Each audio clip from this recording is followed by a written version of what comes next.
olen selle nädala Saaremaal Sõmeral, Eesti suurimas hooldekodus, kus elavad erilised inimesed, kellest paljud on siin olnud aastakümneid.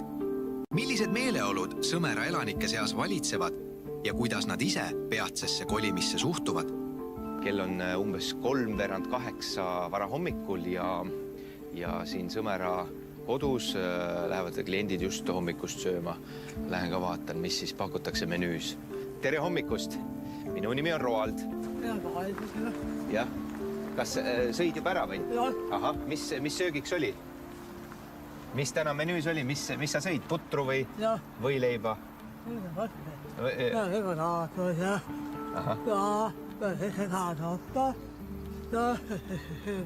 Kõike saab võtta? No ma lähen vaatan ka, mis siis pakutakse. Aitäh!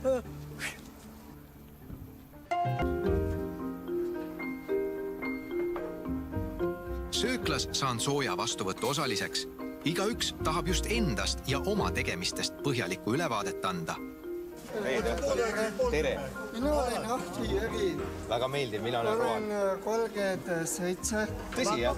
Mina ka peaaegu, ma sain 38 just äsja. Mina saan see augustis 38. Minul läheb ka kõik hästi ja olen ka maja abiline ja siis aitan nagu siis lamajat tõsta ja käin nagu laulmas ja näiteringis.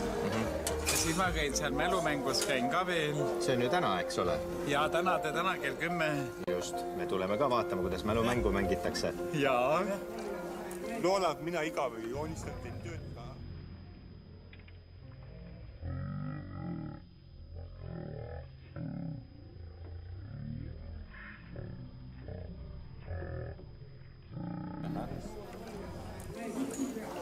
Praegu tuleb kevadpildid kui 31. maini. Mis siis hommikul menüüs on?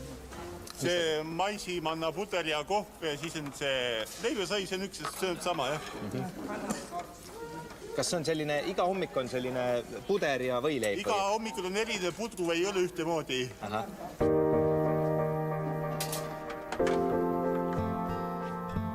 Käin iga päev esmasest reedeni metsas ja käin tagametsas, Sõmera metsas ja Tuuleviskis.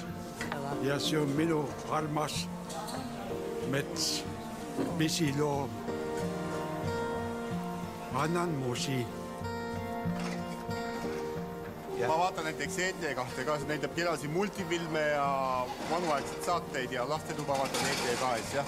Meil näitab ET2 ka, meil näitab 4 kanalit ainult, jah. Aga milline su lemmikkanal on või mis su lemmiksaade on? No lastetuba, mis ma vaatan ETV2 pealt, jah. Tore. Mis sa nüüd tegema hakkad, Raigo? No praegu lähen majja, jah. Kõht on täis ja... Kõht on täis, jah. Me lähme majja. Nii. Ja mis seal toimub majas? Võtan rahu ära ja lähen tööle. Aha. Ja mis tööd te teete? Ma teen käevõru. Elu on habras. Ühel hetkel võid olla täies elujõus täiskasvanu. Järgmisel võid aga telliskiviga pikki pead saada ja su elu muutub kardinaalselt.